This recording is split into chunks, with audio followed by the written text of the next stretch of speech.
Bom, meus estimados irmãos, muito boa noite. É um prazer muito grande, renovado, de reencontrá-los, né? Hoje nós vamos estudar os capítulos 3 e 4 da magistral obra psicografada por Francisco Cândido Xavier, através do benfeitor André Luiz. Essa obra tão importante que narra uma semana de experiência de André Luiz, na companhia de Aniceto e de Vicente, que traz informações interessantes, muito interessantes, a respeito da atuação dos mensageiros de Deus, que são enviados em seu nome, visando assistir as pessoas, né? Só lembrando que a semana passada nós estudamos o capítulo 1 e 2, e rapidamente, só para a gente reiniciar os estudos, no capítulo 1 de André Luiz, faz uma breve digressão do seu processo de renovação que aconteceu desde seu resgate em nosso lar, e com seu retorno à sua família, à casa da sua família, depois de 8 anos no umbral e mais 2 anos no nosso lar, ele ansiava em muito, e é absolutamente natural, rever sua família, né? Mas tinha aquela concepção ainda de posse, aquela ideia de proprietário da casa, de dono da casa, né? E foi um choque muito forte quando ele efetivamente volta à sua família depois de tanto tempo, que aquele acalentava voltar para casa, era essa ideia, nem desencarnado a gente tinha essa compreensão, encontrar a sua casa, sua esposa, os seus filhos, aquela ideia de propriedade muito forte. E ele tem um choque, porque quando chega em casa vê que nada mais lhe pertence, ou seja, a casa não era mais dele, os móveis que ele gostava não estavam mais lá, a fotografia dele da família não se encontrava mais, a própria esposa Zéia já estava casada com outra pessoa, um novo companheiro, os filhos não pensavam nele, só a filha mais velha pensava nele, e foi um choque muito forte, que inclusive quando a filha mais velha comenta que sentia saudade do pai, a mãe reprimiu, porque não era possível falar nem do pai em casa, porque o novo marido não gostava que se falasse dele. Foi um choque muito forte. Mas com todas as informações e com as modificações que André Luiz recebeu em nosso lar, ele teve uma compreensão importante e que, efetivamente, ele já não era mais partícipe daquela família. Ele participava, na verdade, da família universal. E aquela família foi um companheiro de jornada importante, mas não pertencia a ele não tinha pertencimento daquela família. Isso foi uma libertação para ele muito interessante e possibilitou, inclusive, um salto qualitativo espiritual para ele, mas, ao mesmo tempo, ficou esse vazio, esse vácuo que era ocupado nesses 10 anos que ele acalentava aquele ninho doméstico como sendo dele, esse vazio ficou, não obstante a compreensão maior. No capítulo 2, quando ele retorna a nosso lar e nas câmaras de retificação, com uma conversa com Narcisa, a companheira muito querida, que era para ele uma espécie de tia, uma irmã, ou uma mãe para ele, uma conselheira muito interessante, explicou: olha, André, você conseguiu ampliar a sua visão espiritual, é fato, mas a gente nota que esse vazio da família doméstica, você vê que, na verdade, não lhe pertence, eram irmãos, companheiros queridos, e experiências de luta na família universal, esse vazio precisa ser preenchido, né? E aconselhou ele, então, a se matricular em vários cursos que tinha no Ministério da Comunicação, no trabalho de assistência ao próximo na Terra, que era uma forma de ele ocupar esse espaço, colocando a sua vida a serviço do serviço ao semelhante, aos auspícios do Evangelho de Jesus. E ele ficou muito agradecido com a sugestão, começou a vislumbrar planos, e Tobias, que é o chefe das câmaras de retificação, quando soube do propósito dele, ficou também muito feliz.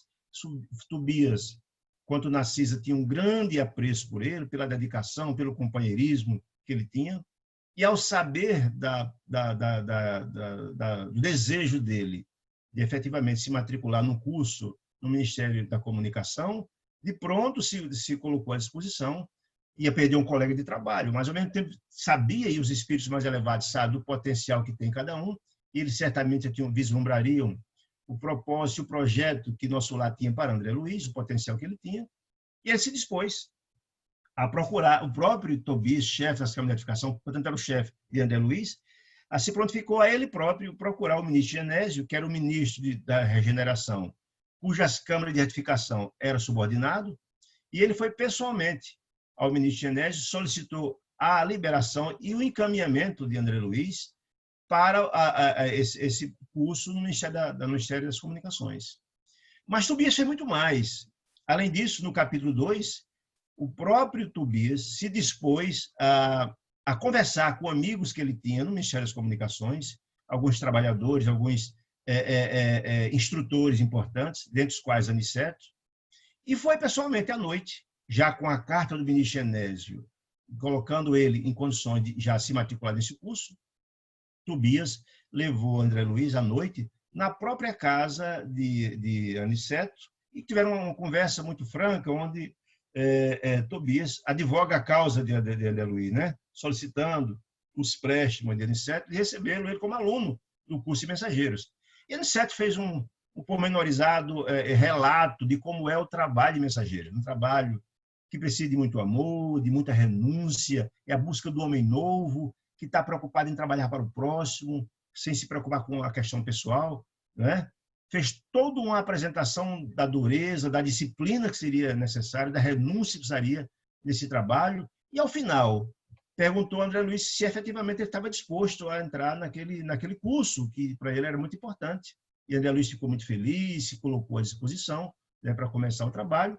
E então, André Luiz Aniceto diz então que ele se apresente no dia seguinte no Centro de Mensageiros.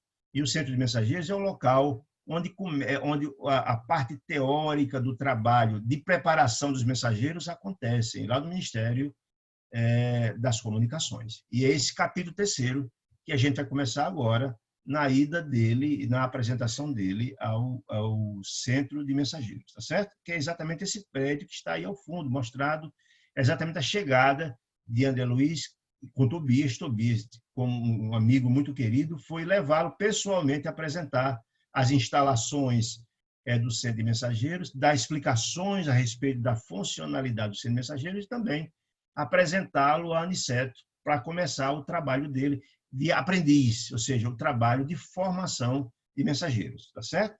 Só lembrando que mensageiros significa mensageiros de Deus, ou seja, são as pessoas que são preparadas para, em nome de Deus, desempenhar tarefas importantes de assistência a encarnados e desencarnados, certo? Será essa tarefa que André Luiz vai fazer, que vai participar, tendo como instrutor Aniceto, tá bom? Então é isso, muito bem. No Centro de Mensageiros, é o capítulo 3º. Muito bem. No dia seguinte, a reunião que ele teve com o Aniceto, na casa dele, após ouvir longas ponderações de Narcisa, demandei ao Centro de Mensageiros no Ministério da Comunicação.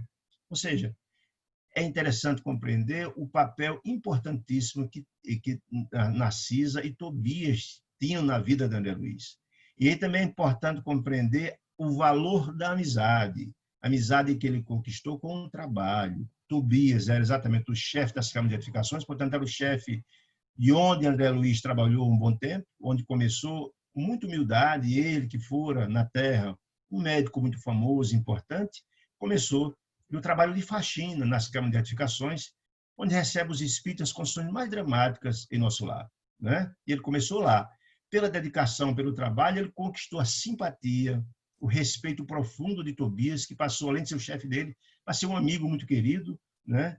E também Narcisa, que era também uma pessoa importante nas câmaras de edificação, e eles dois tinham todo o cuidado. Então, antes dele se destinar às câmaras de edificações, Narcisa chama ele e dá uma série de orientações, explicações, mostrando como ele poderia ser bem-sucedido no trabalho, como no curso de mensageiros, ou seja, aquele papel que normalmente é feito pelas pessoas que muito amam, né? Uma mãe, uma tia, uma irmã mais velha. Então, Narcisa era essa conselheira querida, chamou ele, deu todas as orientações, desejou boa sorte e tal.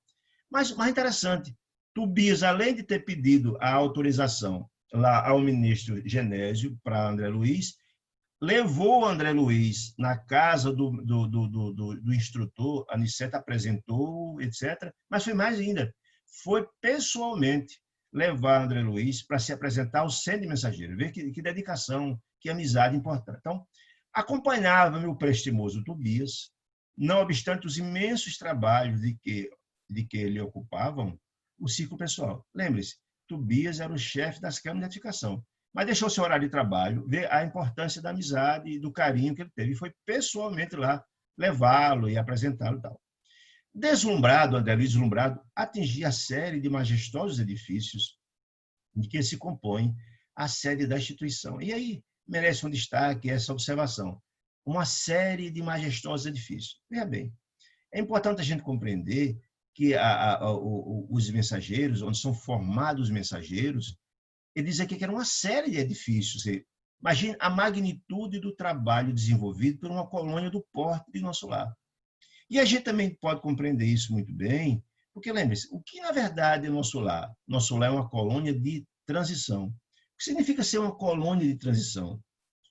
As criaturas que desencarnam na Terra, depois que passam pelas regiões, alguns que possam ir direto para o nosso lar, ou aqueles que passam pelas regiões umbralinas, pelas regiões trevais, essas criaturas, quando resgatadas, ou são encaminhadas direto para a reencarnação, ou chegam às colônias.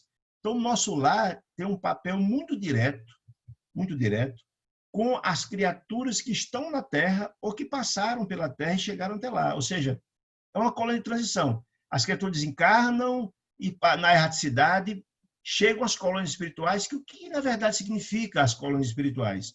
São locais de educação, de transição, onde os espíritos se reciclam, se renovam, se transformam, aprendem, como a André Luiz aprendeu muito, para visar uma nova reencarnação. A grande esmagadora maioria dos espíritos que desencarnam, alguns nem chegam às colônias, alguns, mesmo da situação tão dramática, são resgatados direto dos umbrais ou mesmo das regiões das trevas, regiões trevais, são direto mandados para a encarnação. Mas aqueles que chegam mesmo às colônias, eles se reciclam, são raríssimos os que passam para as colônias espirituais mais elevadas. A esmagadora maioria voltam para a Terra. Então, o laço das colônias espirituais com as criaturas da Terra e as regiões umbralinas e trevais são muito fortes. A prova é disso que dos 6 ministérios que nosso lar tem, dos 4 ministérios, a maioria esmagadora dos ministérios, são ligados às criaturas da Terra, são ligados à Terra, aos umbrais e às trevas, porque o grosso do trabalho está aí feito. Raros são 2 ministérios que são ligados às instâncias superiores, à união divina, etc. O grande trabalho que se dá nas colônias exatamente é ligado à Terra. Por isso, esse centro de mensageiros ele é tão grandioso, porque a quantidade de tarefas atinentes à área de comunicação do Ministério é gigantesca, porque a massa de criaturas a que se destinam as tarefas dos mensageiros são imensas. Por isso, deslumbrado, atingir a série de majestosos edifícios de que se compõe a sede da instituição. E lembremos que o Centro de Mensageiros é apenas um departamento do Ministério das Comunicações. Imagina aí a magnitude de um trabalho como esse. Ainda tem um detalhe que ainda é importante que a gente compreenda, que vai ver são as obras subsequentes, que as criaturas que reencarnam decorrentes de nosso lar ou dos postos avançados de nosso lar, e nessa obra nós vamos estudar o Porto de Campo da Paz, que é um campo, é uma espécie de um posto avançado de nosso lar, existente na região lindeira do umbral, e tem vários, não só tem esse, vários. As criaturas que reencarnam a partir ou de nosso lar, ou de Campo da Paz, ou de outros, eles são, digamos assim, monitorados, entre aspas, são acompanhados toda a reencarnação através do nosso lar ou dos seus postos. Por quê? Não significa, se a gente reencarna na Terra, porque a Terra é um planeta de provas e de expiações, ou seja, só precisa de provas que precisa de aprender. Portanto, aqui não tem, em princípio, santos, não tem, inclusive, anjos, né? Aqui precisa de provas, precisa de aprender. Ou para cumprir provas, ou expiações. Quem comete gravíssimos erros e vem aqui para que, na verdade, possa pagar, digamos assim, os seus erros do passado, né? Quitar essas duplicadas do passado. Mas o acompanhamento das colônias não se dá apenas pela cobrança, como muita gente imagina, dos nossos erros. Ou seja, Deus é Pai misericordioso e bom. Deus não tem nenhuma preocupação e desejo de punir ninguém. Normalmente, quando desencarnamos, e nós vamos ver isso em várias publicações da André Luiz, com nossa consciência culpada pelos erros do passado, atormentado e cobrado pela nossa consciência culpada, que é o tribunal mais inclemente de todos, é a nossa consciência, não é Deus que cobra, não é?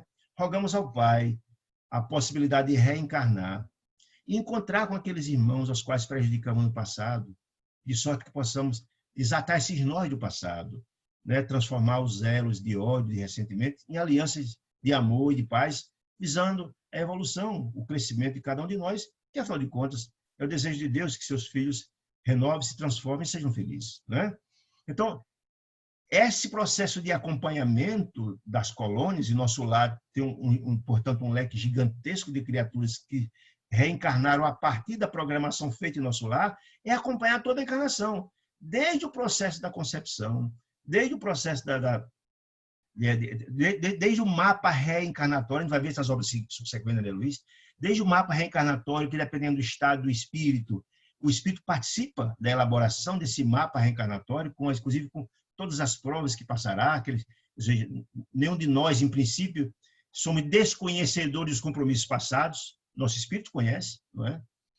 E é feito todo um acompanhamento da colônia espiritual, visando, é Deus assistindo o homem pelo homem, visando que a gente tenha uma reencarnação proveitosa, que a gente venha cumprir aquela missão para a qual reencarnamos. Então, isso é muito interessante a gente compreender. Todo o trabalho da reencarnação, até o desencarne, é acompanhado pelos benfeitores da colônia nosso lar, ou de outra, se a gente se reencarnou através de outra colônia. Então, imagine o trabalho gigantesco que é desempenhado pelas colônias espirituais. Eu estou dizendo isso para a gente entender, quando ele fala aqui, que ele ficou deslumbrado com uma série majestosa de edifícios de um pequeno departamento do Ministério das Comunicações. É porque a tarefa é grandiosa demais. Né? Muito bem. Continuando. Tobias falando para ele, né? André Luiz, o centro é muito vasto. Né? Não creia você, André Luiz, que esteja resumida a instituição, ou seja, o centro de mensageiros, apenas os edifícios que estão aos nossos olhos. Ou seja, é muito maior que isso que você está vislumbrado, mas é muito mais que isso, diz ele. Temos nesta parte, ou seja, onde André Luiz está visitando aquela edificação, tão somente a parte administrativa, central, do núcleo de mensageiros, certo? E alguns pavimentos destinados ao ensino e à preparação geral. Mas é muito mais que isso. Ele diz, olha, o ser mensageiro é muito mais que isso, o que denota o gigantismo da tarefa que é desempenhada pelas colônias espirituais, né? Especialmente no trabalho de assistência aos necessitados. Muito bem, continua dizendo ele. Mas essa organização imensa restringe, isso é a pergunta de André Luiz. Veja, e é interessante, já só começando para a gente compreender, aí, primeiro, a grandeza da amizade de Tobias, que está no horário de trabalho, foi lá. Qual o objetivo de André Luiz, de Tobias levar André Luiz e mostrar as instalações, e mostrar qual é a finalidade? Ora, lembremos que André Luiz estava em se matricular no curso de aprendiz de mensageiros. Aí veja a visão e a assistência paternal de Tobias. Amigo, é aqui que você vai estudar, é aqui que você vai se preparar para ser o mensageiro. E vai também explicar o que significa, qual é o trabalho do mensageiro, quais são as atividades desempenhadas pelo mensageiro. Ou seja, Tobias foi mostrar a ele as instalações, mostrar qual é a funcionalidade, mostrar quais são as tarefas, múltiplas tarefas que eles desempenham e como é a formação complexa desses mensageiros. Então, veja aí a importância da amizade e o interesse de Tobias em mostrar a ele como é que funcionava. Então, continuo dizendo. Mas, olha, eu não suponha, André Luiz, que se encontre aqui a localização de um mero correio, simplesmente, ou seja, o mensageiro é um mero entregador de correspondência entre os dois planos. Não é um carteiro, diz ele. Ele diz, olha, aí ele começa, Tobias começa a explicar. O centro de mensageiros prepara entidades, ou seja, os mensageiros, a fim de que se transformem em cartas vivas de socorro e auxílio aos que sofrem no umbral, na crosta e nas trevas. Veja que atribuição gigantesca. O que significa ser cartas vivas? Lembremos que, na verdade, todo o trabalho de formação do ser espiritual tem como base o Evangelho de Jesus. Ou seja, baseado em todo aquele ensinamento grandioso, essa grande carta de moralidade que Jesus veio trazer 2000 anos atrás, há 20 séculos, com o propósito de redimir e transformar o coração do homem. Na hora que ele fala que os mensageiros se transformam, depois de formados, em cartas vivas, são as pessoas que materializarão os ensinamentos de Jesus na sua aplicação. Ou seja, na sua prática de mensageiro, você vai ser um agente da caridade, do amor, da fraternidade, da benevolência, da indulgência, do perdão. Você vai ser uma carta viva, você será o portador. Cabe ao mensageiro formado ser essa criatura que levará consolação, esperança, amor, fraternidade. Mas não só é a turma de carnaval. Quando ele fala aqui, ó, cartas vivas de socorro e auxílio, não só os que sofrem na terra, na crosta, mas também no umbral e nas trevas. Veja que tarefa gigantesca. Além de acompanhar a reencarnação de todos que partiram de lá, desde a concepção até o desencarne e volta, mas também o trabalho de levar socorro, não só aos encarnados, mas aos desencarnados no umbral. Lembre-se que André Luiz foi socorrido no Ministério do Auxílio no umbral, fruto do trabalho feito por nosso lar, de acompanhamento, né? Mas também o acompanhamento da Turma das Trevas. Se vocês lembrarem os trabalhos que são feitos de resgate dos espíritos que são levados, por exemplo, às câmaras de edificações, e tem informações no livro Nosso Lar, mostra a magnitude do trabalho que é feito em nosso lar. Então, veja quão complexo, quão grandioso é o trabalho de formação dos mensageiros, né? Quando eles dizem, acreditaria, André Luiz, porventura, que tanto trabalho se destinasse apenas à movimentação de noticiário? Amplie suas vistas, ou seja, Tobias está levando ele no local onde será formado, mas vai mostrar o tamanho e a importância do trabalho. Muito bem. Continua ele dizendo, este serviço é uma cópia de quanto se vem fazendo nas mais diversas cidades espirituais dos planos superiores. Olha que informação interessante. Tobias está dizendo para André Luiz que o trabalho que é realizado no Centro de Mensageiro de Nosso Lar é uma cópia das cidades espirituais dos planos mais elevados. Isso também é absolutamente compreensível, né? Lembremos que as colônias espirituais, elas se transformam, elas estão em transição, como está em transição a Terra. Certamente a colônia espiritual Nosso Lar não é a mesma hoje como era quando foi escrito o livro, na década de 40, né? Não é, porque as coisas evoluíram, as coisas se renovaram. E lembre-se que lá em Nosso Lar, quando Lísias falava André Luiz, quando foi a época de formação da própria colônia, eles foram buscar substrato, informações de subsídios nas colônias mais elevadas, o que é muito importante. Ou seja, porque se a Terra é uma réplica das colônias espirituais piorada, porque nós estamos num plano de inferiores, as colônias também, quanto mais evoluídas, mais, na verdade, elas têm subsídio a dar. E aí, por exemplo, Lísias fala que a forma de se organizar administrativamente o Nosso Lar, ela foi baseada em informações de outras colônias, de Alvorada Nova, nas esferas mais elevadas. A forma administrativa dos 6 ministérios, etc., foi pensado lá. E também lá em Nosso Lar, várias referências de que vários ministros, etc., viajam às colônias espirituais mais elevadas buscando subsídio, informações, que é absolutamente normal, dentro da ideia da fraternidade universal, dentro da ideia da cooperação entre os mundos, são moradas na casa do Pai, como dizia Jesus, né? Então, os mais elevados, os mais instruídos, ajudam os que estão na retaguarda, o que é absolutamente compreensível. Se lembram, lendo Nosso Lar, a questão da mudança da forma alimentar, que foi uma confusão, uma guerra imensa, foi 30 anos de luta para se modificar isso, com revolta e tal, está lá dito com tranquilidade que vários instrutores dos planos superiores vieram informar, dar instrução aos moradores do Nosso Lar, mostrando que não havia necessidade de uma alimentação materializada, como eles queriam continuar tendo. Então, essa cooperação entre os planos espirituais é muito natural, é muito comum que aconteça, né? Portanto, a gente tem essas compreensões. Muito bem. Então, diz ele, preparam-se diversas cidades, sim, preparam-se aqui, ou seja, no centro de mensageiros, né? No centro de mensageiros, numerosos companheiros para a difusão da esperança, e quem precisa de esperança, os desesperançados, né? Que estão nas provações rudes, difíceis, ou seja, esses mensageiros levarão a criatura da terra, tem um compromisso de ajudar os filhos de Deus que estão na retaguarda lá na terra, dar esperança aos que estão desesperançados, dar consolo aos que estão desconsolados por perdas dramáticas, instrução.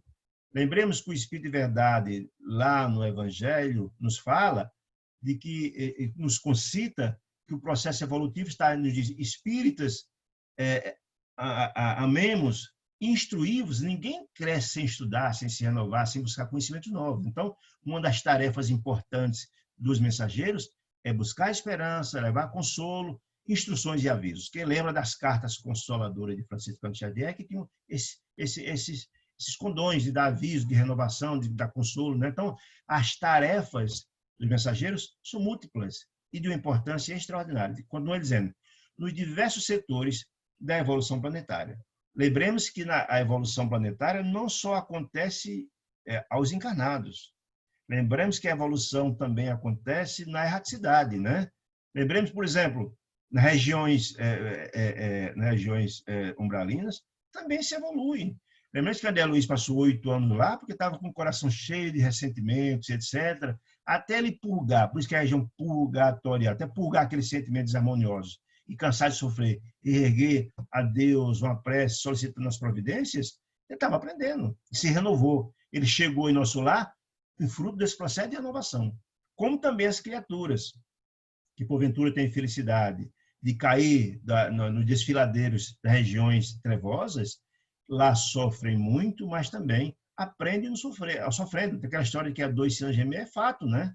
Lá, com a dor, se forja o homem novo, como o ferro se transforma no fogo ardente, e nos sofrimentos terríveis também a gente se renova. Chega uma hora que a gente cansa de sofrer e o processo de renovação acontece assim também, né? Quando ele falando, não me refiro tão somente aos emissários invisíveis. Então, está dizendo aqui o nosso amigo Tobias que os mensageiros não só são destinados aos encarnados, que os mensageiros também são destinados aos desencarnados e mais. Não só são mensageiros desencarnados, ou seja, não só são espíritos que são preparados para ajudar os outros. Ele está dizendo que também são preparados espíritos mensageiros para reencarnar, para assumir uma função desse naipe, ou seja, uma função de mensageiro de Deus com o propósito de renovar, de esclarecer, de transformar, de tocar o coração das pessoas pela educação, pelo amor, pela fraternidade, pela benevolência, enfim, né? Então, diz aqui, ó, organizamos turmas compactas de aprendizes para a reencarnação de médios e doutrinadores, saem daqui as centenas anualmente. Então, está dizendo o seguinte, além de espíritos mensageiros que vão ajudar nas trevas, que vão ajudar no umbral, que vão ajudar aos encarnados, né, que são importantíssimos, também preparamos espíritos que vão assumir funções importantes na reencarnação. Ele fala aqui médios e doutrinadores, mas tem muitos outros. Os médios têm uma função importantíssima, nós sabemos disso, né? Que são medianeiros de 2 planos, e têm uma função importantíssima de ajudar, de assistir as criaturas que chegam nas casas espíritas com processos obsessivos, que tanto ajuda a criatura encarnada que está sofrendo um processo de obsessão, como também ajuda os espíritos que estão obsidiando, que estão no processo de ignorância, que são trabalhados pelos doutrinadores, que são as criaturas que conversam com os espíritos, que estão utilizando-se da mediunidade, que são doutrinados para se educar e se concitá-los à renovação e transformação. Então, um papel importantíssimo. Mas tem muitos outros tarefeiros da própria Casa Espírita que também trabalham nessa seara e acredito que são preparados também na espiritualidade. Lembrando dos irmãos que trabalham no diálogo fraterno, trabalho importantíssimo, que acredito que seja também um mensageiro, alguém que é preparado adredemente no mundo espiritual, mas desempenha um papel tão importante, ser uma espécie de um psicólogo que vai ouvir as dores daquelas criaturas que chegam à Casa Espírita com vários problemas e ajudá-los, né? Então tem um papel importantíssimo, né? Então, médios e doutrinadores saem daqui às centenas anualmente. Tarefeiros, eu botei aqui, tudo que vocês vão ver aqui entre parênteses, são observações nossas. Tarefeiros, muitos, que lembremos que a gente só está olhando aqui, em princípio, a obra, ela centraliza mais o trabalho feito na esfera da doutrina espírita, mas certamente as casas espirituais, as escolas espirituais não são ligadas à religião alguma, muito pelo contrário, né? As cidades espirituais são instituições de Deus com o propósito de ajudar seus filhos que estão nesse processo de renovação e transformação, né? Todas as pessoas que estão ao nosso lado não são espíritas, aliás, são poucos, inclusive. Tem depois uma mensagem, uma psicografia que eu oportunamente vou trazer para mostrar a vocês de que o fato de ser espírito não significa muito no aspecto de quem é espírita nenhum privilégio, muito pelo contrário. Lembremos que, por exemplo, nós temos vários benfeitores que trazem informações através da mediunidade, como os benfeitores como o Dr. Bezerra de Menezes, como Manuel Flamengo de Miranda, que foram espíritas na última encarnação, que dão uma contribuição importantíssima e mandam seus livros, informações e orientações. Mas o próprio André Luiz não tinha nenhuma religião. Ele, até a última encarnação, quando ele começou esse trabalho, ele não era espírita, né? Entretanto, pela sua capacidade, pelo seu comprometimento e suas possibilidades, foi escolhido pela espiritualidade superior para ser o medianeiro e trazer a todos nós essa gama de informações importantíssimas no processo de despertamento do espírito humano, né? É importante a gente ter essas compreensões. Então, muitos outros tarefeiros certamente são preparados no centro de mensageiros. Eu fico imaginando, e lembre-se, lá no capítulo que André Luiz foi apresentado a Aniceto falou que na equipe que ele estava preparando, de 50 aprendizes de mensageiros, tinha um padre católico, né? Então, a gente tem essas compreensões. Então, muitos mensageiros certamente que desempenharão tarefa de consolo espiritual na Terra, padres, pastores e mesmo os benfeitores. Tem tantas pessoas que na vida não são ligadas a uma religião especificamente, mas têm um coração grandioso e fundam orfanatos, fundam abrigo de idosos e fundam hospitais e têm uma tarefa extraordinária. Certamente são confortadores espirituais que também, acredito eu, são formados também nessas escolas de mensageiros, são preparados para missões importantíssimas, né, a desempenhar aqui na Terra e em outros mundos, né? Lembremos agora, por exemplo, o exemplo de Bill Gates, né, que é um homem milionário, o dono da Microsoft, deixou todos os seus negócios de lado, criou a Fundação Melinda Gates, destina bilhões e bilhões de dólares para trabalhos, para tarefas importantíssimas no campo da assistência, né? Encaminhando recursos para pesquisar vacinas, agora como a Covid-19, destina recursos no mundo inteiro de assistência aos que menos têm. Isso é certamente um mensageiro de Deus. É um homem que tem uma tarefa muito bonita, muito bacana, e pelo cargo que ocupa, certamente os seus atos no campo do bem repercutem muito bem. É Deus se utilizando das pessoas que têm essas possibilidades para atuar em várias frentes, né? Então, os tarefeiros são muito de várias ordens, né? Diz Tobias, do campo espiritual, encaminham-se para os ciclos carnais em quantidade considerável, habilitado pelo nosso centro de mensageiro. Então, o centro de mensageiro prepara uma quantidade muito grande de mensageiros de várias ordens, com propósitos sublimes, de renovar os corações dos homens, de trabalhar o coração dos filhos de Deus, visando o seu processo de renovação. Continua ainda Tobias fazendo a apresentação, diz ele, sai milhares de mensageiros aptos para o serviço, mas são muito raros que triunfam. Então, ele está voltando a dizer tudo isso a André Luiz, para que André Luiz tome conhecimento dessas informações, afinal de contas, ele está se matriculando numa escola, que ele enfrentará essas questões pela frente. Então, é importante saber dessas peculiaridades. Por que não triunfam? Não é? Porque nós sabemos que encarnar num planeta de expiações e provas é uma tarefa duríssima, muito difícil. Nós encarnaremos num país onde o ódio, o ressentimento, o desamor, as injustiças são os assuntos que estão na ordem do dia. Basta a gente ligar qualquer instrumento de mídia, rádio, televisão, jornal, para ver as notícias que estão lá postas. A maioria são notícias tristes, porque as criaturas encarnadas entre nós, nosso planeta, ainda são criaturas que têm um sentimento e o coração voltado para o mal. O processo de aperfeiçoamento ainda está distante. No dia que nós conseguimos avançar e chegar no planeta de regeneração, aí o bem vencerá o mal. Por isso que é tão difícil triunfar num planeta como o nosso. É mais ou menos essa imagem. Você está numa noite de escuridão total e todos aqueles que ligam uma pequena luzinha naquela escuridão toda, a tendência é a escuridão tentar devorar aquele pequeno feixe de luz, né? É mais ou menos assim. Todos que buscam fazer o bem aqui, há certamente digamos assim, a oposição das criaturas da sombra que não desejam que o bem prolifere. Por isso que é tão difícil se trabalhar aqui. Até nós vimos no livro Nosso Lar o receio de muitos benfeitores de reencarnar por aqui. A própria Dona Laura, mãe de Lise, dizia do seu grande receio. Continua ele dizendo, alguns conseguem execução parcial, ou seja, da missão, da tarefa. Outros muito fracassam de todo. Dona Laura, numa célebre conversa com André Luiz, na casa dele, Nosso Lar, fala que uma das exceções a essa regra, um exemplo dos raros que cumpriu sua missão na sua inteireza, foi Paulo de Tarso, o grande apóstolo da gentilidade, né? São exceções. A grande maioria, infelizmente, ou fracassam de todo, ou dão pequenos passos, cumprir sua parcela disso, porque é muito difícil, efetivamente, isso. E ao começar o curso, também já alerta, André Luiz, olha, esses cuidados são muito importantes, já que você é candidato a ser o mensageiro. Quando eu dizendo, o serviço legítimo não é fantasia, ou seja, haverá necessidade de um trabalho de muito aguerrido de renúncia, de amor e tal, para ser bem-sucedido.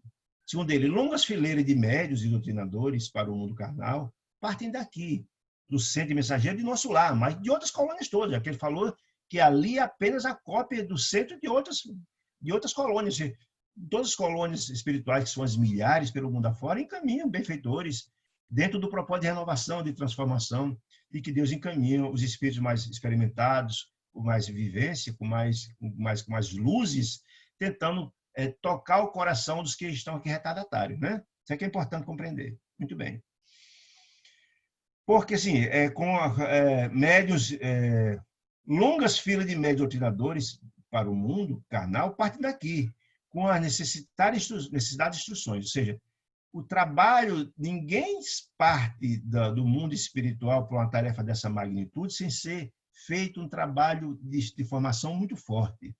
Pessoas que vieram, e nós vamos ver vários relatos nos capítulos subsequentes desse livro, que vão relatar seus fracassos, espíritos que foram preparados para desempenhar a tarefa no campo da doutrina, de doutrinadores, de médios, de oradores espíritos preparados com 30, 40, 50 anos e faliram. Você vê que coisa como não é fácil. Então, ninguém parte do mundo espiritual para uma tarefa dessa magnitude sem um trabalho de treinamento forte e todo um acompanhamento dos seus instrutores no desempenho de suas tarefas, né?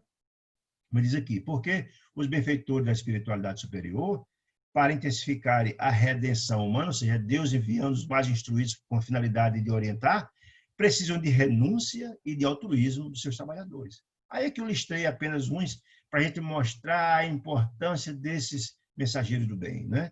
E os que não tiverem, mesmo preparados, com tanto rigor e etc., se não tiverem muita resignação, coragem, não conseguem desempenhar as tarefas. E os exemplos, Chico Xavier, um que dedicou a sua vida inteira à tarefa do bem, no campo da psicografia, no campo da assistência ao próximo, no campo da caridade, no campo de ser um grande consolador de almas, mediando eles dos dois planos, com as cartas consoladoras, e por aí vai. Ele, Chico, Eurípides, Dona Ivone, Jerônimo, todos esses espíritos que eu falei aqui, esses 5 aqui, nenhum deles tiveram vida própria. Eles renunciaram à vida própria, não casaram, não tiveram famílias, porque a missão deles era muito grandiosa, e eles compreenderam isso. Mas muitos veem missões importantes e falem, porque não aguentam as provações e a dureza, e a própria natureza, um plano de expiações e provas, são muitas as barreiras que precisam ser vencidas. Basta ver a vida que Divaldo teve, que Chico teve, que Eurípides teve, Dona Ivone, Jerônimo tiveram, Jerônimo Mendonça, né? Muito bem. Continua, então, a narrativa de Tobias apresentando os seus mensageiros. Quando os mensageiros se esquecem do espírito missionário e da dedicação aos semelhantes, costuma transformar-se em instrumentos inúteis. Ou seja, não obstante passarem 30, 40 anos sendo preparado no mundo espiritual para reencarnar e desempenhar a função semelhante, importante. Se ele chega aqui e vira as costas à missão, e é importante, nós vamos ver vários relatos de natureza, por exemplo, médios com capacidade de mediunidade extraordinária, que vieram com missões importantes, e aí, pela mediunidade deles, os instrutores materializam-se, mandam mensagem, aparecem, relembram os compromissos, e mesmo assim, eles fazem um vídeo de mercador, né? E aí que eles olham, os mensageiros, quando esquecem do espírito missionário, ou seja, do trabalho que eles têm que fazer, de missão, né? E a dedicação aos semelhantes, que precisam da ajuda deles, costuma transformar-se em instrumentos inúteis. Ou seja, se você tem uma missão importantíssima, do porte de Francisco Canchal, imagina o trabalho, a repercussão do trabalho de Chico, com 500 livros escritos. Né? Quantas pessoas foram beneficiadas por Chico, de uma assistência direta dele, ou quem leu seus livros, ou quem foi beneficiado pela sua assistência de caridade, enfim, ou pelas cartas consoladoras, milhares e milhões, né? Que foram beneficiados, e nós estamos aqui estudando as obras de André Luiz, de Chico Xavier, através dele, né? Você imagina alguém que vem com tarefa assemelhada e não cumpre a sua missão. Imagine quantas criaturas que estavam esperando por esse socorro, de despertamento, de renovação, e deixaram de ser despertadas. Então, quem vem em uma missão dessa e não cumpre, sem dúvida nenhuma, assume um compromisso dramático. para a sua vida, né? Assume um compromisso imenso, porque eles são responsáveis pela redenção e despertamento de muita gente, de muitos espíritos. Só no exemplo de Chico, mas de Divaldo, de tantos outros. Imagine, quem vem numa missão como essa e fale, qual o vácuo que fica para trás. Ou seja, toda uma expectativa da espiritualidade superior, que trabalhou, que preparou esse camarada ou essa senhora 30, 40, 50 anos para uma missão dessa magnitude, visando o trabalho de despertamento em nome de Deus, dos filhos de Deus que estão aqui esperando para esse socorro. E aí o camarada simplesmente vira as costas, vira as costas, faz um vídeo de mercador. Então, é um vazio imenso do trabalho que podia ter sido feito. O prejuízo é muito grande, né? Aí eles, olha, que não tem espírito missionário, né? Dedicação semelhantes, costumam transformar-se em instrumentos inúteis. Aí está dizendo aqui, a médio e mediunidade, a doutrinadores de doutrina, como existe enxada de trabalhadores. Pode a enxada ser excelente, mas se há falta do espírito de serviço do cultivador, o ganho da enxada será inevitavelmente o ferrugem. Ou seja, aquele trabalhador que tem um campo maravilhoso, fértil, as plantas lá aguardando, mas a preguiça bate, ele não vai lá lavrar o campo, deixa o mato tomar conta, mata as plantas e não tem colheita alguma. É a mesma coisa de quem vem desempenhar um trabalho de missionário, quer seja no campo da mediunidade, quer seja no campo da doutrinação, quer seja no campo de divulgador, um orador, espírito, algo assim, ou um padre, ou um pastor, não importa. Se esse espírito vira as costas da tarefa, o prejuízo é muito grande, né? Muito bem. Então, continuando. Assim acontece, diz Tobias, com as faculdades psíquicas e com os grandes conhecimentos. Ou seja, se o camarada, a pessoa vem, reencarna com a possibilidade imensa de vários tipos de mediunidades, pode ter utilidade imensa na instituição espírita, no campo da desobsessão, no campo da psicografia, no campo da orientação, várias. E a pessoa, de repente, não faz esse trabalho, né? É um prejuízo muito grande, né? Ou mesmo do conhecimento. Se a pessoa tem um grandioso conhecimento, se preparou muito tempo para instruir, para escrever, para fazer livros, ou para fazer palestras, imagina o papel importantíssimo de divulgação que Divaldo Pereira Franco faz pelo mundo afora. Quase todos os continentes, milhões de palestras, o papel é imenso de despertamento. A tarefa que um mensageiro desse Deus divulga e cumpre é gigantesco. Então, imagine alguém que vem com a capacidade, uma possibilidade dessa, de repente não cumpre seu papel. Então, o vácuo que fica é muito grande. Então, diz ele, a expressão mediúnica pode ser riquíssima. Entretanto, se o dono não consegue olhar além dos interesses próprios, fracassará fatalmente na tarefa que lhe foi conferida. É fato. Se não tiver renúncia, resignação, coragem, compromisso de missionário, de missão, vai falir, não é? Aí André Luiz não está admirado com todas essas informações, porque ele está se matriculando num curso para ser o mensageiro. Ele não supunha fosse preparados aqui, no Centro de Mensageiros, determinados mensageiros para a vida carnal. Ele só achava, imagino eu, que era só para um trabalho aos desencarnados. Ele não imaginava que era assim. Aí comenta, então, Tobias. Ah, meu amigo, falou Tobias sorridente, poderia você admitir que as obras do bem estivessem circunscritas a simples operações automáticas? Ou seja, o que quer dizer com isso? Se imagina que uma pessoa vai desempenhar um papel importantíssimo no campo da mediunidade, ou no campo da doutrinação, ou no campo da oratória, espírita, ou de outra religião, vinha sem preparação alguma? Não. Ora, se alguns passaram 30, 40, 50 anos preparando, com toda a assistência dos instrutores, ainda fale, imagine quem não passa por isso, né? Então, não há improviso nas tarefas sublimes, a minha observação aqui. Nossa visão, diz ainda Tobias, na Terra, costuma viciar-se no círculo dos cultos externos da atividade religiosa. Queremos por lá, nós encarnados, resolver todos os problemas pela atitude suplicante. Ou seja, algumas pessoas acham que é muito simples se renovar, se transformar, né? Algumas pessoas acham que só o fato de ir à casa espírita, assistir palestra, tomar parte, resolve o problema. Ou ir à igreja, pagar o dízimo, está tudo resolvido. Eu vi muitas pessoas, infelizmente, dizerem, eu vou à igreja X, pago o dízimo, eu estou salvo. Algumas pessoas dizem assim, isso é um ledo engano. Se algum pastor ou algum espírita fala isso, é um engano imenso, né? Porque, na verdade, o processo que faz com que a criatura se renove, se transforme e melhore espiritualmente é o processo de renovação interior. Tá? Colocar a sua vida a serviço do bem, a prática da caridade, da fraternidade, sei como apregoa o Evangelho de Jesus, não é? A natureza não dá saltos. O processo de renovação e transformação pressupõe renúncias, pressupõe sacrifício, trabalho ao próximo, renovação, né? O processo de reforma íntima, nós sabemos bem, né? Continua, então, Tobias falando. Entretanto, a genuflexão, você chega lá, se ajoelhar na igreja, não soluciona questões fundamentais do espírito, nem a mera adoração à divindade constitui a máxima edificação. Não, não é só isso. Precisa muito mais que isso.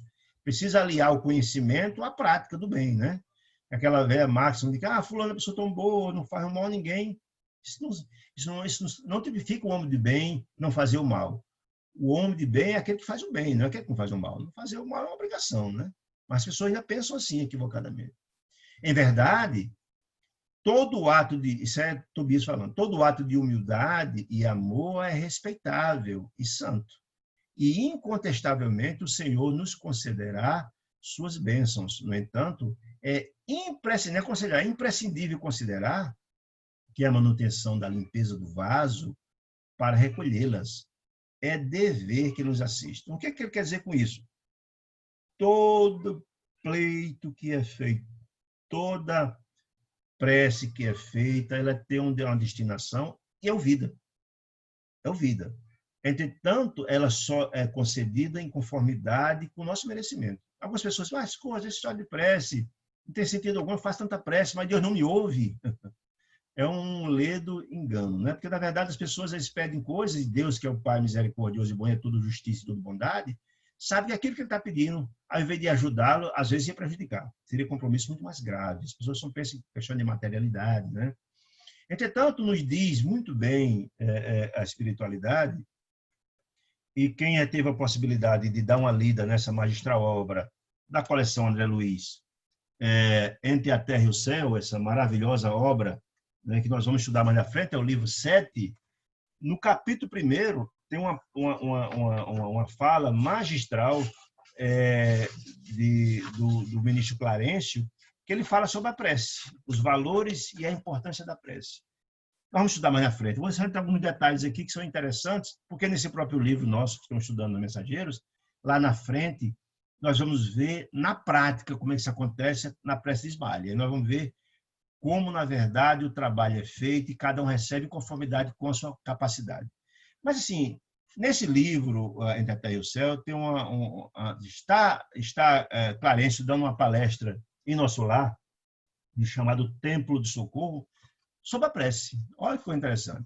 E chega um caso prático, porque uma família que foi encarnada, aí que eu falo a história do acompanhamento, uma família que foi encarnada a partir de nosso lar, tem uma família de Amaro, de Odila, de Evelina, Zumira, Júlio, está havendo um problema grave na família, um problema de discórdia, desarmonia, etc, etc. E Evelina, a menina, adolescente de 15 anos, faz uma prece pedindo que Deus ilumine, abençoe, e faz essa prece endereçada à mãe que desencarnou. A Odila já tinha desencarnado. E ela faz uma prece à mãe, de coração doloroso pelas discórdias que está acontecendo dentro de casa, pedindo que a mãe interceda, ver se a paz volta a acontecer dentro de casa. Odila desencarna, deixa um filhinho pequeno, que é o Júlio, e deixa também a menina Evelina. E então Amaro casa de novo. Casa com Zumira. Olha que interessante. E só que, na verdade, quando a menina Evelina faz uma prece pedindo socorro à mãe para resolver o problema de casa, não sabe que o problema que está acontecendo dentro de casa é exatamente ocasionado pela mãe, que desencarnou e com ciúme porque o pai casou de novo com Zumira, está obsidiando a pobre da Zumira. Olha que história interessante. E aí, essa prece, como a mãe a quem foi destinada a prece está profundamente em desequilíbrio, essa prece é refratada, ou seja, ela chega a quem precisa. Ela é refratada porque uma espécie de ricocheteio, né? Chega a quem pode resolver. E chegou ao nosso lar. Por que chegou ao nosso lar? Porque aquela família foi encarnada a partir do nosso lar e tem todo um processo de supervisão do processo de encarnação. Olha que coisa interessante.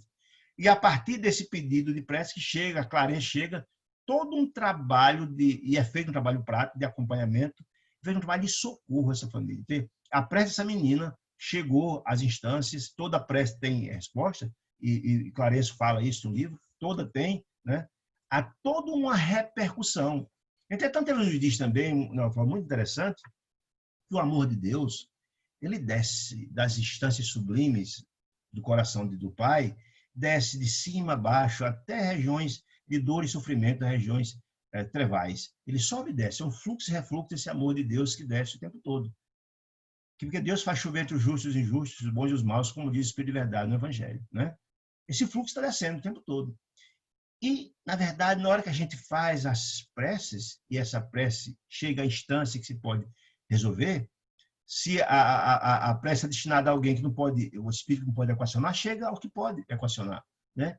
E então aquele espírito encarregado daquele socorro, e é feito em conformidade com o merecimento de cada um, esse fluxo que desce, esse fluxo divino, esse tônus divino do amor de Deus, ele desce, sobe, e os espíritos socorristas recepcionam esse tônus divino, esse amor de Deus, em conformidade com o estágio evolutivo deles. Os espíritos mais evoluídos têm capacidade de assimilar mais a bateria, entre aspas, deles, assimilam mais essas bênçãos e ele pode socorrer mais ainda. Mas todos nós temos capacidade de assimilar, desde que haja disposição de ajudar, todos nós temos capacidade de assimilar. Portanto, a prece é sempre um veículo importantíssimo desse acesso ao Pai, que o socorro sempre vem. É muito interessante a gente compreender isso. Nós somos uma espécie, cada um de nós, ele fala muito bem isso, é como se fôssemos, ele diz, um transformador de energia. Não é ter essa história? A usina hidrelétrica vem com a força imensa de energia, mas tem o transformador que encaminha só, por exemplo, se tem uma choupanazinha no pé de uma colina, tem só um pico de luz, aquele transformador manda só para aquele pico de luz a quantidade de energia que precisa para ali. Então, ele diz que cada um de nós somos uma espécie de um transformador. Cada um recepciona em conformidade com o seu estágio evolutivo e beneficia em conformidade. Todos nós podemos beneficiar os outros. Sempre que desejamos fazer o bem, a caridade e decidimos por alguém, alguma ajuda chegará lá. Sempre uma prece terá repercussão. Então, é muito interessante a gente compreender isso. Eu entrei só um pouquinho aqui para a gente entender lá da frente, quando formos falar da prece esmalha. Tá certo? Continuamos. Não preparamos, pois, neste centro, diz Tobias, simples postalistas, mas espíritos que transformam-se em cartas vivas de Jesus para a humanidade encarnada. Ou seja, são emissários de Deus, emissões de socorro e de assistência aos filhos de Deus. É Deus assistindo o homem pelo homem, os mais instruídos, os que mais têm, os que menos têm. É a ideia da fraternidade, da família universal. Somos todos filhos do mesmo Pai, né? Calei, emocionado, ponderando a grandeza dos ensinamentos. Meu companheiro, após longa pausa, prosseguiu observando. Isso é o André Luiz bebendo das informações de Tubi dizendo. Diz, olha, raros triunfos porque quase todos estamos ainda ligados a extenso pretérito de erros criminosos que nos deformaram a personalidade. O que é que, na verdade, Tubi está dizendo? Olha, gente, nós somos hoje o resultado de todas as encarnações passadas, nós somos o resultado do que passamos. Ou seja, se nós formos criados simples ignorantes, questão 126 do Livro dos Espíritos, cometemos muitos erros. Simples ignorantes, cometemos muitos erros, crimes, etc, etc. Se hoje já não cometemos mais determinados fatos, nós cometemos muitos. E não tem como, nessa trajetória de erros graves, algum desses fatos ainda não influenciar a gente hoje. Ou seja, são aquelas chagas que já estão abertas, que de vez em quando ainda nos trazem uma dorzinha, a gente ainda tem as nossas recaídas. E é aí que as entidades que não nos querem bem trabalham os nossos pontos fracos, né? O famoso calcanhar de Aquiles, né?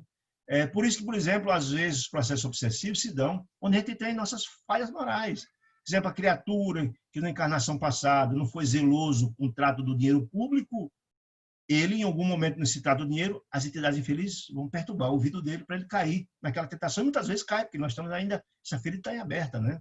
Ou quem temos problemas aí na área da sexualidade, no passado, de novo, vem as criaturas que não nos amam, nos obsidiar, vai ser que cai numa questão dessa natureza. É nesse aspecto que ele está colocando. Então, se a gente vive num planeta onde o amor, o desamor, o ódio ainda está na ordem do dia, a luz ainda, e o bem e o amor ainda são sentimentos minoritários, a gente ainda está muito fragilizado, quer dizer isso.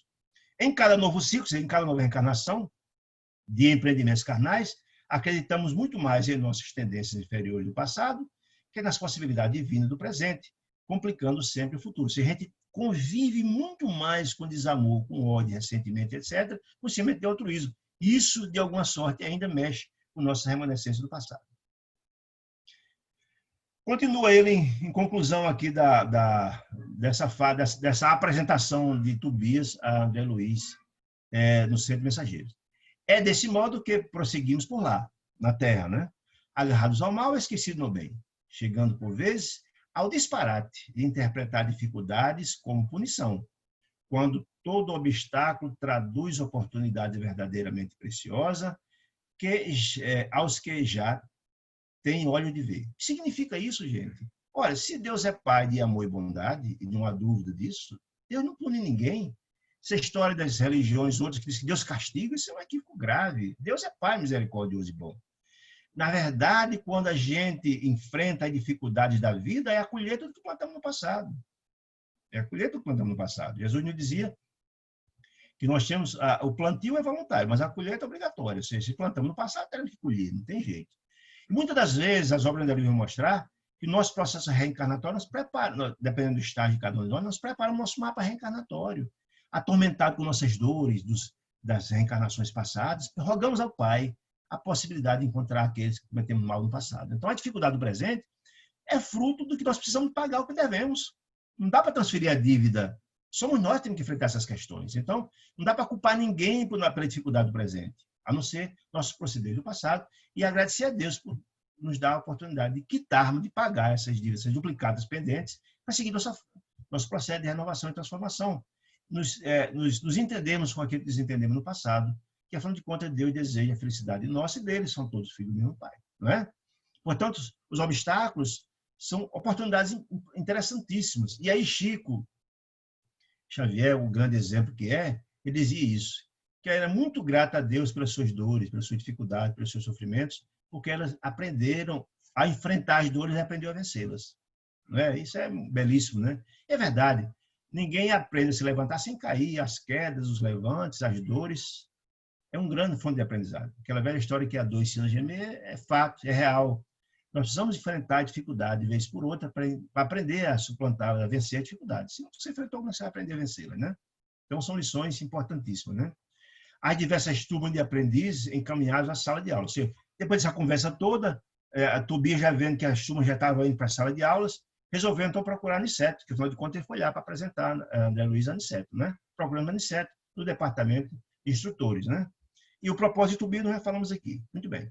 Então, Aniceto recebe com muita alegria André Luiz, que Tobias apresenta, e diz, muito bem, disse alegre e bondoso, esperava o novo aluno desde a manhãzinha. Isso é a palavra de Aniceto, né?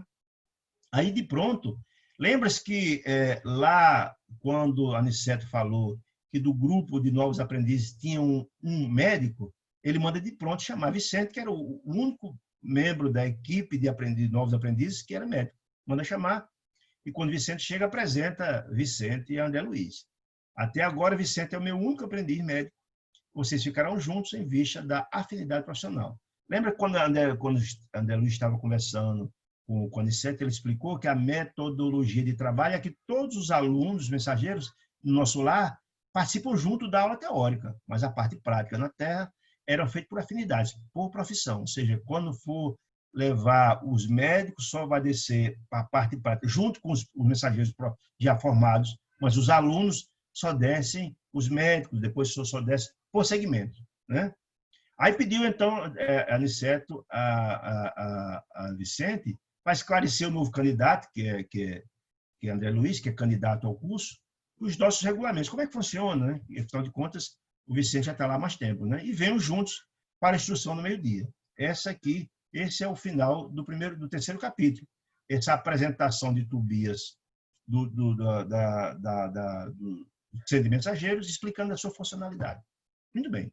E aqui, rapidamente, eu me perdi um pouquinho na hora, mas vamos lá. O caso Vicente. Era o primeiro colega na profissão, igualmente recém-chegado na esfera da crosta, de quem me aproximava de modo direto. Claro que André Luiz, desde que foi resgatado do umbral, conhecia muitos médicos que atenderam ele e tal. Mas um médico que estava na mesma condição, digamos assim, de retornar descentemente da crosta, de ser um aprendiz, que está na mesma faixa, afinidades profissionais, o mesmo médico que tem as suas similaridades profissionais, muitas conversas em comuns, E também está na mesma faixa espiritual, tinha afinidade espiritual, tá, no final de contas, estava matriculado no mesmo curso de mensageiros, pressupõe que está na mesma faixa, mais ou menos espiritual, né? Então, ele ficou muito feliz com se alguém está no mesmo pé, que trabalhou na mesma profissão, que tem muitas particularidades e que viveu a experiência juntos. Ou seja, era muito importante eles se entenderem muito bem e ele, o próprio André, buscar subsídio em informações que o próprio Vicente já tinha, né? Trocamos ideias largamente sobre as surpresas que nos desfrontavam, ou seja, as surpresas do mundo espiritual, que eles não tinham essas informações quando desencarnaram, e trocaram ideias do que eles encontraram, né? Comentamos as dificuldades oriundas da ilusão terrestre, a miopia da pequena ciência, até porque tem observação interessante, porque para a ciência material nossa encarnada, só se trata as patologias que acometem do corpo físico.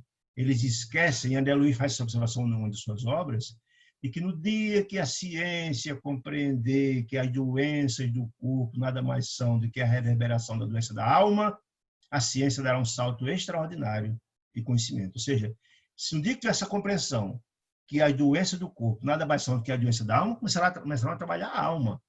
Trabalhando a alma, recuperando o perispírito, recupera o corpo físico. Essa compreensão está vindo gradativamente com a Associação Médico-Espíritas, etc., mas é um processo a se trabalhar. Então, quando ele fala a miopia da pequena ciência, é essa. Então, por isso que André Luiz não pôde trabalhar como médico no mundo espiritual, porque ele não entendia nada das doenças da alma. Né? Como é que ele estava lá, doente da alma, e podia trabalhar os outros doentes da alma? Se ele estava lá como paciente, não tinha como, né? Não tinha conhecimento algum disso. Os conhecimentos que ele tinha das patologias e doenças do corpo físico. Por isso, ele falou da miopia da ciência pequena. Os problemas profundos e sedutores da medicina espiritual, que veio todo, aí sim. Ele mostrando a grande diferença de conhecimentos entre o médico do mundo espiritual e o médico da Terra. Eles conversaram, trocaram figurinhas sobre essas peculiaridades, né? Em pouco mais de uma hora, nossa intimidade assemelhava-se ao sentimento de dois irmãos unidos. Ou seja, ambos tinham suas carências de conhecimento, de afetividade, enfim, as expectativas eram semelhantes, né? Muito bem. Desde muito por laços espirituais, né? Onde está. O novo companheiro conquistara-me infinita confiança. Vicente, conquanto não houvesse feito ainda qualquer visita ao plano dos encarnados, em caráter de serviço, lembremos, Vicente estava matriculado no curso de mensageiros há mais tempo do que André Luiz. Mas nenhuma dessas, só tinha tido aula teórica em nosso lar, não tinha feito nenhuma visita de campo, a parte prática, acompanhado de Aniceto. Mas admirava extraordinariamente Aniceto, ou seja, as primeiras aulas deixou nele uma impressão do instrutor extraordinário, de disciplina, de amor, de renúncia, de compreensão e tal.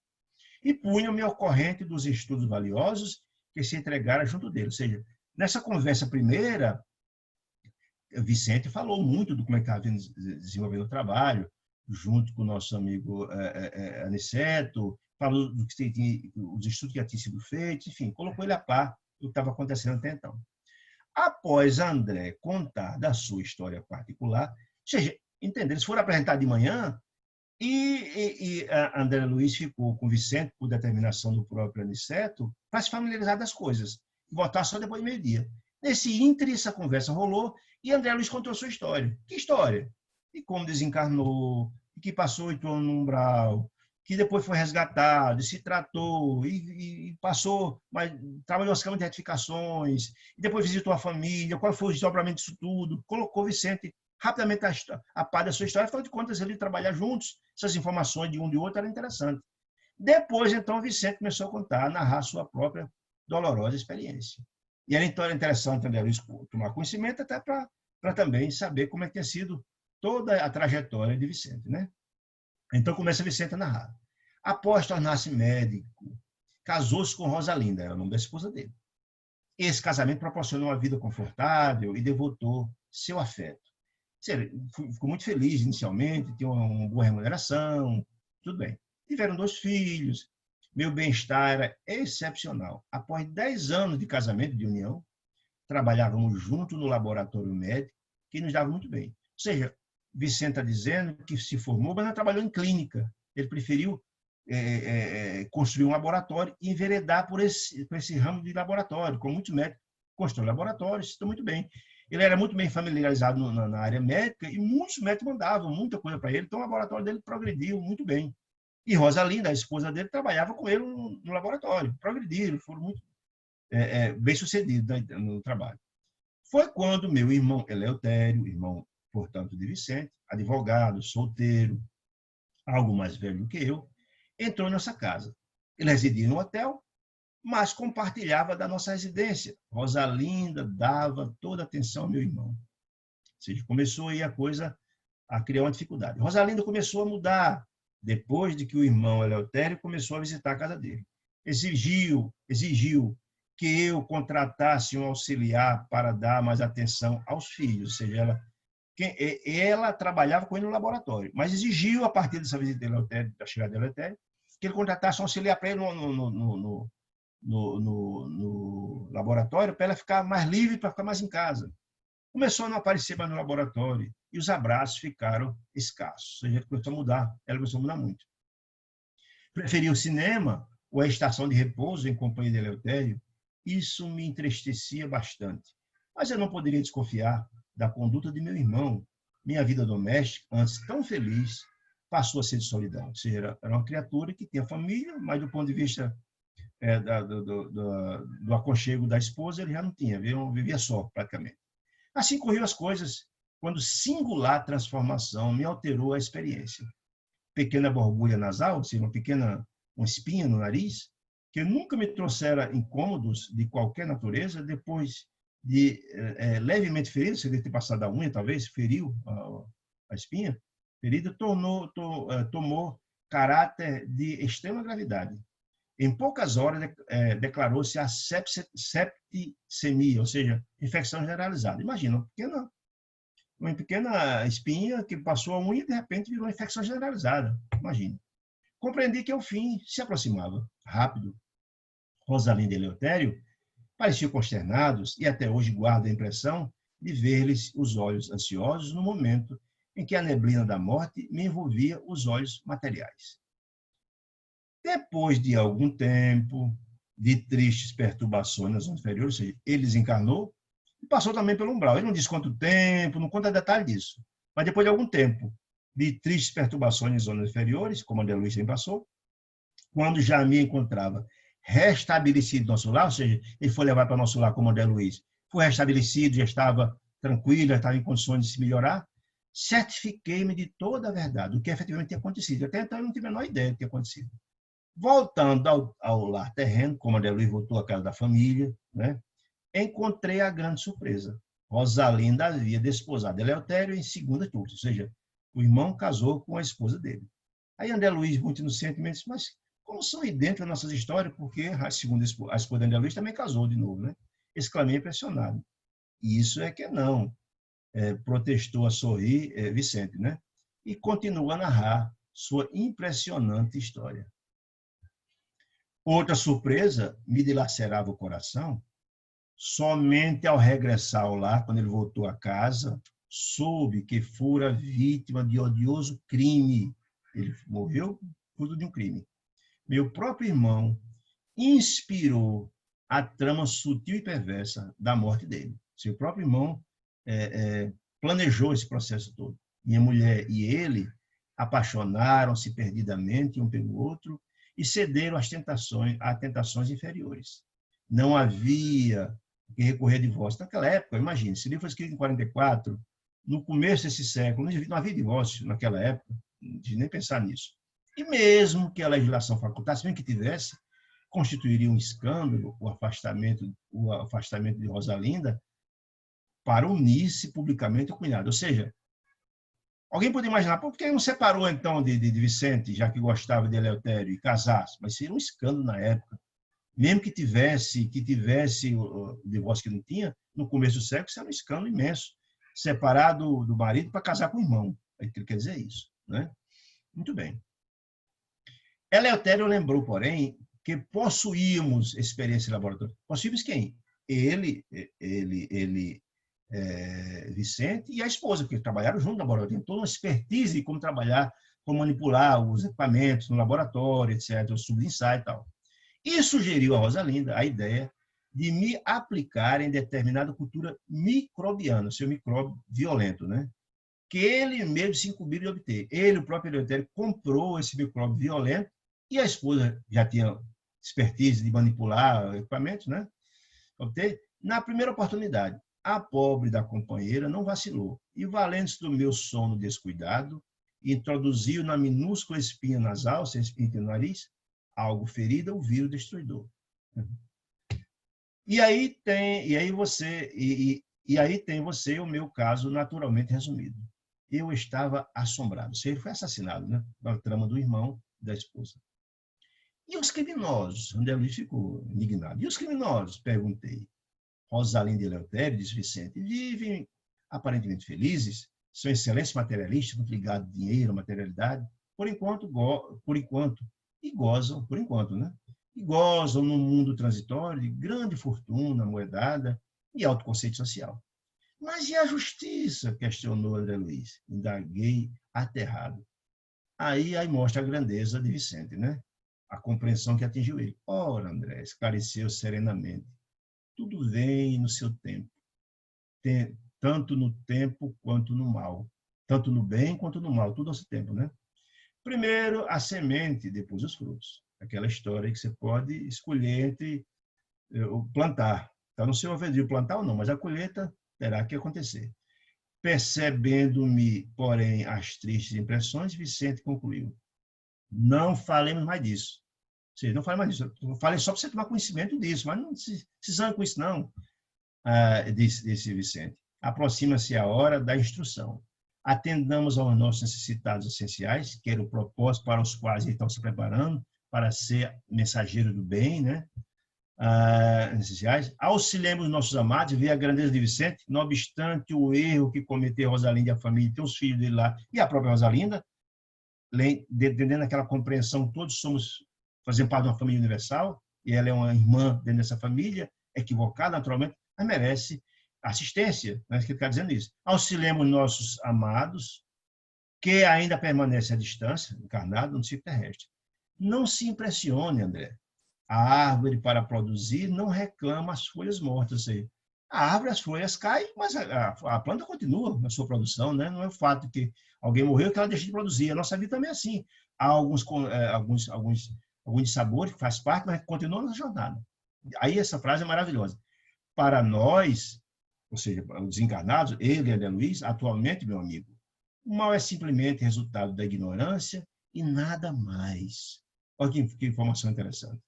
Essa informação, eu lembro de uma frase muito interessante do grande filósofo Sócrates, o criador da filosofia, né, o pai da filosofia, que ele disse que o homem não faz o mal por ser mal, ele faz o mal porque ele é ignorante. No dia que ele se sublimar, no dia que ele se iluminar, ele não mais fará o mal por uma razão muito simples, porque o mal não mais fará parte dele, ninguém pode dar o que não tem. Olha que coisa maravilhosa, né? Então, olha, realmente é dentro dessa compreensão que quando Jesus nos concitava a sermos indulgentes, ou seja, as criaturas cometem determinados atos por ignorância. Ninguém pode exigir ato de angelitude de quem não está nesse estágio ainda, comete graves erros. Mas cabe a nós, compreendendo a mensagem redentora e transformadora do Evangelho de Jesus, inocular no coração das pessoas o amor, a paz, a fraternidade, para lhe darem um salto. E no dia que eles forem visitados pela luz sublime do Evangelho de Jesus, não mais fará o mal, porque o mal simplesmente não está mais no seu coração. Ninguém pode fazer o mal se ele não habita o seu coração. Então, essa frase célebre, magnífica de Sócrates, lembrando essa frase de Vicente, e é com ela que a gente conclui aqui esses 2 capítulos de hoje, né? Agradecendo demais a presença carinhosa de vocês. Se alguém tiver alguma pergunta, por gentileza, faça. Eu não vi aqui nenhuma pergunta, mas se tiverem, por favor, façam para a gente concluir o estudo da noite de hoje. Queria agradecer demais aí o carinho, a assistência de todos vocês. Alguma pergunta? Alguém que deseja fazer alguma pergunta?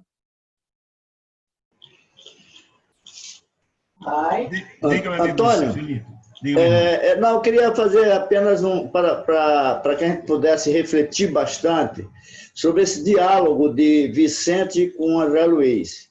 Porque André Luiz, eles consideravam a pessoa mais infeliz, mais sofrida do universo. E aí, quando o Vicente fala para ele a situação dele, nós aqui de fora vemos o quê? Que o André Luiz era fichinha na frente do sofrimento de Vicente. Mas nós temos que nos colocarmos no lugar de quem? Do André Luiz. O André Luiz não está trazendo isso aqui só para a gente ter conhecimento, não. É para que a gente possa se colocar no lugar dele. Porque nós também somos iguaizinhos a eles. É tudo nosso, o filho é nosso, a esposa é nossa. Os nossos sofrimentos sempre são maiores do que o do próximo. E quando nós chegarmos do outro lado, essa é a reflexão principal, a gente saber que quem ficou por aqui, ficou. Porque se nós quisermos voltar para ver alguém aqui e ver um filho ou um neto nosso fazendo o que os filhos do André Luiz fizeram, ou o que a esposa do Vicente fez com ele, o desequilíbrio nosso vai ser muito grande. Então, desde já, é preciso que essa reflexão a gente comece a fazer para nos prepararmos para a desencarnação, ciente de que o que ficou aqui foi uma passagem para a nossa evolução. Filho, esposa, dinheiro, trabalho, tudo, amigo, tudo ficaram por aqui. Apenas estiveram conosco para que pudéssemos evoluir mais rápido. É uma reflexão muito interessante que a gente tem que fazer diariamente, se colocar no lugar do André Luiz. Muito bom, Felipe. É verdade. Essa síndrome do coitadinho, né? Que tantas vezes André Luiz, quando foi falar com a mãe dele lá em nosso lar, quando chegou para Clarence, quando chegou para a dona Laura, quando chegou para a Lídia, sempre falava das suas dores, sentia a criatura mais infeliz do mundo, e todos eles, olha, meu amigo, não temos tempo para falar de coisa do passado, não temos condão de mudar o passado. É aquela coisa de você ter tido uma feridinha que está cicatrizando, você vai lá e mexe de novo, sangra de novo. Não adianta, você só vai trazer sofrimentos. Isso não vai edificar você. Tem que pensar no futuro, na renovação, na transformação, nas possibilidades de evoluir. Então, certamente essa mensagem, aliás, tudo que é colocado na obra de André Luiz é sempre um chamamento, né? Para a gente compreender que a vida é cheia de percalços, o processo, nós estamos na nossa grande luta de renovar, de transformar, né? E nessa luta haverá quedas e levantes, né? Não tem nem dúvida nenhuma. Por isso que não devemos nunca reclamar, como diz a própria mensagem, a mensagem de Tobias, não devemos reclamar das dificuldades. A dificuldade é a colheita do passado, né? E a gente tem que suplantá-la, mas só consegue extrair as lições vivenciando. Por isso as histórias que André Luiz vem contar na sua magnífica obra, todas elas, 16, tem muitas histórias como essa, é para estimular-nos a entender que quem passou e como enfrentou. Qual é a metodologia correta? Porque certamente vamos enfrentar uma ou outra dessas questões que ele está trazendo aqui nas suas magistrais obras. É o que eu digo, a obra de André Luiz é um grande convite ao despertamento de cada um de nós, para a gente aproveitar o máximo possível essa encarnação, para extrairmos o máximo de luzes. E a ideia, que eu acho maravilhosa, se a gente está colhendo hoje as dores, é que plantamos essas dores no passado. Mas se queremos, no futuro, colher flores, é preciso plantar o jardim agora. Do contrário, vamos escolher o que plantamos. Se plantamos os espinhos, virá espinho, né? Então, eu acho que a beleza, a magistral mensagem da obra de Luiz, o tempo todo é essa, nos concitando a renovar, a transformar, traz-nos os exemplos que passaram por aqui, sofreram e vendo as consequências. A lei de causa e efeito, o tempo todo está mostrando, né? Bem entender. Tanto que ele fala aqui da história de Rosalinda e de Eleutério. Bom, eles agora não estão mais, vão colher. Não plantaram? Não tem nem dúvida. Se ainda estão agora na vida, mas certamente virá lá na frente, não há dúvida disso. Porque ninguém foge a isso, né? Essa máxima, né? Então, muito boa essa sua observação, meu irmão. Muito obrigado. Obrigado a você. Bom, se eu não vi ainda aqui, então a gente vai encerrar a aula dessa noite, agradecido com muito carinho a presença de vocês e até a próxima semana, se Deus nos permitir, tá bom? Um grande abraço.